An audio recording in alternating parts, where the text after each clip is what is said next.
Hello दोस्तों, आप लोगों का स्वागत है पगला एनीमे चैनल पे। तो आज हम लोग बजर्क ऑफ गुलोटीन की थर्ड एपिसोड को एक्सप्लेन करेंगे। तो चलिए जानते हैं इस एपिसोड की कहानी को बिना किसी देरी के। एपिसोड की शुरुआत में हम लोग रॉक्सी को देखते हैं जो कि अपने कपड़े और भेष बदल के अपने मेंशन से बाहर जा रही थी, लेकिन तभी उसे फेट पकड़ लेता है जिससे रॉक्सी डर जाती है। फेट कहता है कि आप आज पहले से नॉर्मल नहीं लग रही हैं, इसीलिए मैं आपको पहचान नहीं पाया। रॉक्सी फेट को बताती है कि वो टाउन में सीक्रेट इंस्पेक्शन के लिए जा रही है और वो फेट से कहती है कि वो इसके बारे में किसी को भी ना बताए, और अगर गलती से भी हारू को इसके बारे में पता चल गया तो फिर हारू रॉक्सी को इस तरह के नॉर्मल कपड़े पहनने नहीं देगी। फेट कहता है तो फिर आप जाइए, मैं यहाँ पे देख लूंगा, लेकिन रॉक्सी उसे पीछे से पकड़ लेती है और कहती है कि मेरे पास इससे भी एक अच्छा आइडिया है, तुम भी मेरे साथ चलने वाले हो। फिर हम लोग रॉक्सी और फेट को टाउन के बीच में देखते हैं जहाँ पे ग्रेट वे फालतू में ही फेट को अलग अलग तरह की एडवाइस दे रहा था। फेट गलती से रॉक्सी को उसके असली नाम से बुला लेता है, जिससे रॉक्सी फेट से कहती है कि तुम मुझे इस नाम से नहीं बुला सकते हो, नहीं तो लोगों को पता चल जाएगा। और रॉक्सी फेट से कहती है कि तुम मुझे यहाँ पे लेक्सिस बुलाओ, लेकिन ग्रेट फिर से बीच में बोलता है तो फेट उससे कहता है कि अपना मुंह बंद करो, जिससे रॉक्सी समझ लेती है कि फेट उससे कह रहा है और वह इस बात से काफी निराश हो जाती है। फेट उससे कहता है कि मैंने आपसे नहीं कहा है, जिससे रॉक्सी फिर से खुश हो जाती है और कहती है कि मैं पहली बार तुम्हारे साथ टाउन में आई हूँ, इसीलिए मुझे काफी एक्साइटेड फील हो रहा है। ग्रेट फिर से बीच में बोलता है तो इस बार फेट उसे ऊपर उठा लेता है, लेकिन रॉक्सी फेट को रोक देती है और उससे कहती है कि मैं तुम्हें कभी भी अपने वेपन को इस तरह से ट्रीट नहीं करने दूंगी।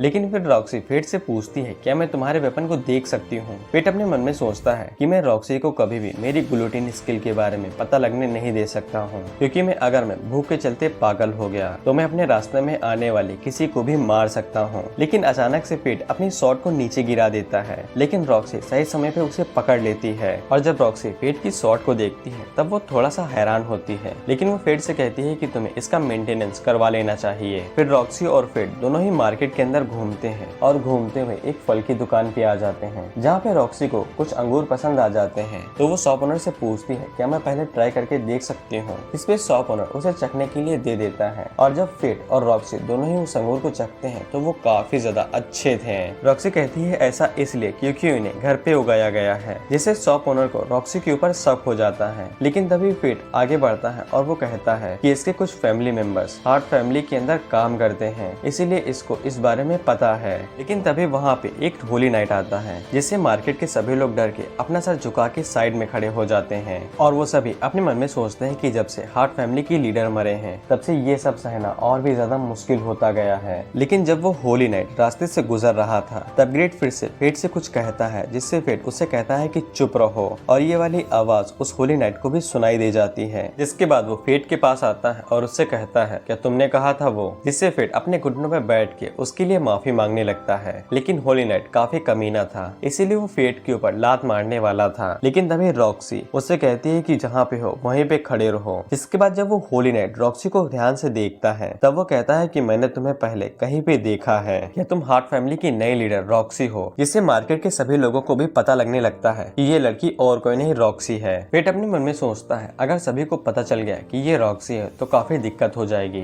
ग्रेट फेट से कहता है कि अगर तुम लवर होने का दिखावा करोगे तो ये काम बन जाएगा। रॉक्सी को ये आइडिया काफी अच्छा लगता है, इसीलिए वो फेट की वाइफ होने का दिखावा करने लगती है और फेट से कहती है कि मैंने खाना बनाया था, तुमने खाया क्यों नहीं, अगर तुम खाना नहीं बनाओगे तो मुझे गुस्सा आ जाएगा। इसके बाद रॉक्सी होली नाइट से माफी मांगने के बाद वहाँ से भाग जाती है। लोग कहते हैं कि अगर ये लड़की खाना बनाना जानती है तो फिर ऐसा हो ही नहीं सकता है कि ये रॉक्सी हो या फिर कोई होली नाइट हो। फिर हम देखते हैं कि वो दोनों बजते बजाते एक गली के अंदर आ गए थे, क्योंकि रॉक्सी ने फेट को पकड़ा हुआ था, इसीलिए फेट की टेलीपैथी स्किल एक्टिव हो जाती है। और रॉक्सी अपने मन में कहती है कि मैंने इससे पहले कभी भी किसी लड़के का हाथ नहीं पकड़ा था, लेकिन फिर भी मेरा दिल काफी जोरों से धड़क रहा है। जिससे फेट अचानक से अपना हाथ रॉक्सी से हटा लेता है। फिर इसके बाद वो दोनों एक जेम स्टोर के सामने आ जाते हैं, जहाँ पे रॉक्सी उन जेम्स को देख रही थी। रॉक्सी फेट से कहती है मैं एक लड़की हूँ तो बिल्कुल मुझे इनमें इच्छा होगी। फेट अपने मन में सोचता है कि रॉक्सी को इस तरह से देखने से ये बिल्कुल एक नॉर्मल लड़की लगती है, ना कि कोई होली नाइट। तभी रॉक्सी ओनर से पूछती है कि ये क्या है। ओनर उसे बताता है कि ये और है और इसके अंदर से जेम निकलेगा या नहीं ये तुम्हारे लक के ऊपर डिपेंड करेगा। फेट अपनी स्किल का इस्तेमाल करके देखता है तो उसके अंदर कोई भी जेम नहीं था।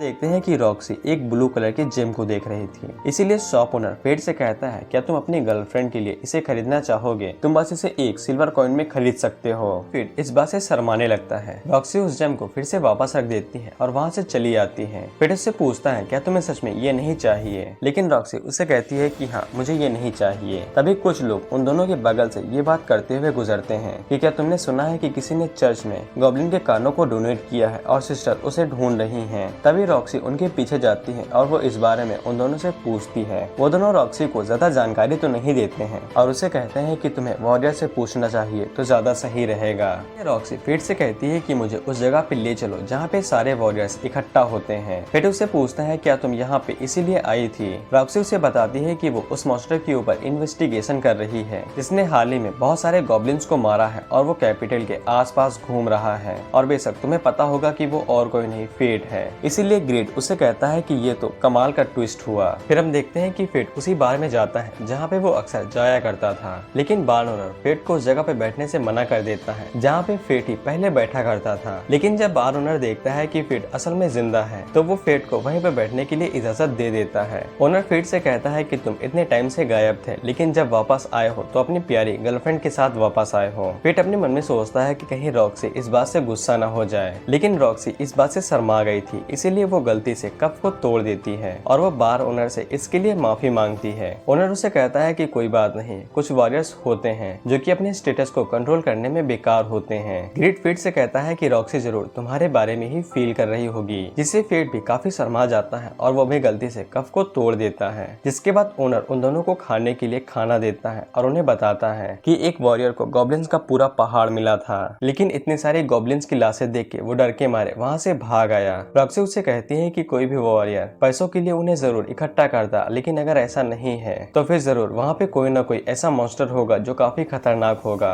बार ओनर उसे कहता है कि अगर ये बात सच है तो फिर बिजनेस काफी ज्यादा बुरा होगा। फेट पूछता है लेकिन क्यों। ओनर उसे बताता है कि अगर तुम्हें बिजनेस करना है तो तुम्हें कैपिटल से इधर उधर ट्रेवल करना पड़ेगा, लेकिन अगर रास्ते के बीच में कोई भी मिस्टीरियस क्रिएचर होगा तो तुम थोड़ी ना ट्रेवल करोगे, क्योंकि कोई भी बेफालतू में अपनी जान गंवाना नहीं चाहेगा। जिससे फेट हल्का सा उदास हो जाता है और वो अपने मन में सोचता है कि ये सब कुछ सिर्फ मेरी वजह से हो रहा है। लेकिन तभी वहाँ पे फेट का एक और दोस्त आता है, लेकिन जब वो फेट को जिंदा देखता है तब वो फेट को भूत समझ लेता है। जिसके बाद वो बंदा उन लोगों को बताता है कि जो मॉन्स्टर इधर उधर घूम रहा है, एक थ्योरी बताती है कि वो असल में एक लीच है, यानी कि कोई खतरनाक मॉन्स्टर। इसीलिए कुछ होली नाइट ने फैसला किया है कि वो लोग इसके खिलाफ डायरेक्ट एक्शन लेने वाले हैं। रॉक्सी उससे पूछती है कि ये बात बिल्कुल सच है। वो बंदा बताता है कि मेरे एक वॉरियर दोस्त ने मुझे ये बात बताई है जो कि बिल्कुल सही है। ग्रेट फेट से कहता है कि अगर हम लोग होली नाइट से निपटने वाले हैं तो फिर तुम्हारे खतरनाक स्टेटस के साथ ये काम आसानी से हो जाएगा। लेकिन फेट अपने मन में सोचता है कि अगर रॉक्सी ने उस हंट को ज्वाइन किया तो फिर रॉक्सी मुझे देख लेगी।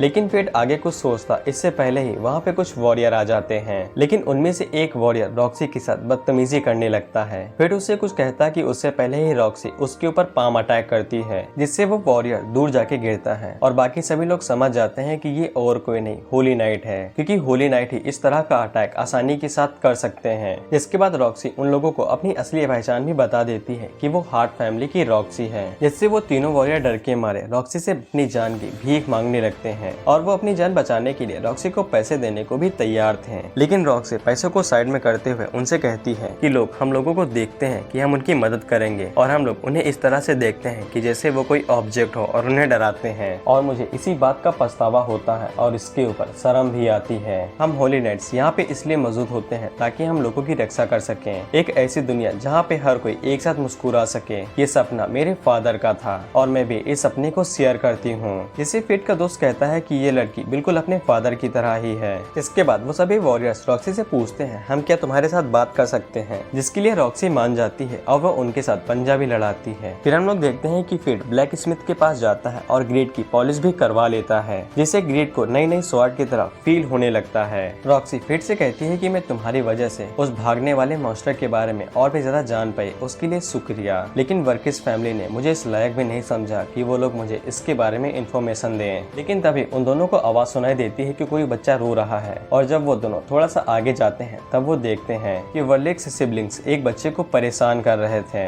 वो तीनों भाई बहन एक साथ कहते हैं कि ये तो खो गया है और हम लोग इसकी मदद कर रहे हैं ताकि ये अपनी मदर को ढूंढ सके। फेट आगे बढ़ के उस बच्चे को उनसे छीन के वापस ले आता है। रॉक्सी उन तीनों से कहती है कि तुम लोगों ने मुझे मॉन्स्टर हंट के बारे में कोई रिपोर्ट क्यों नहीं दी। इस पे सबसे बड़ा भाई आगे बढ़ता है और वो कहता है मुझे लगा कि तुम अपने फादर की मरने की वजह से परेशान होगी, इसीलिए मैंने तुम्हें और ज्यादा परेशानी नहीं दी। रॉक्सी उससे कहती है कि मैं बिल्कुल ठीक हूँ, इसीलिए आगे से तुम मुझे इन्फॉर्मेशन दे सकते हो। इसके बाद वो तीनों वहाँ से चुपचाप चले जाते हैं। रॉक्सी उस बच्चे से माफी मांगती है, ये कहते हुए माफ करना कि तुम्हें ये सब कुछ सहना पड़ा। वो बच्चा रॉक्सी से कहता है कि तुम क्यों माफी मांग रही हो। इसके बाद फिड और रॉक्सी उस बच्चे से कहते हैं कि हम तुम्हारी मदद करेंगे तुम्हारी मदर को ढूंढने में। और जब वो लोग उस बच्चे की मदर को ढूंढने में मदद कर रहे थे, तब फिड अपने मन के अंदर सोचता है कि 5 साल पहले मैं इस कैपिटल के अंदर आया था, मैं गलती से खो गया था और तब एक होली नाइट ने मेरी मदद की थी, लेकिन मुझे पता नहीं है कि वो होली नाइट कहाँ पे है और क्या कर रही है। इसके बाद कुछ ही देर में उन लोगों को उस बच्चे की मदर मिल जाती है और वो बच्चा सही सलामत अपनी मदर के पास वापस चला जाता है। लेकिन जब फिड रॉक्सी की तरफ देखता है, तब वो रॉक्सी को चमकते हुए देखता है, जिससे फिड शर्माना शुरू कर देता है। रॉक्सी उससे कहती है कि अगर हम दोनों यहाँ पे ज्यादा देर तक रुके तो फिर मुसीबत खड़ी हो जाएगी। जब वो दोनों घर वापस जाते हैं, तब उन्हें हारू से डांट खानी ही पड़ती है। लेकिन फिड ग्रिड से पूछता है कि यहाँ पे कोई ऐसा तरीका है जिसे मैं रॉक्सी को अवॉइड कर सकूं और अपने हंट पे जा सकूं।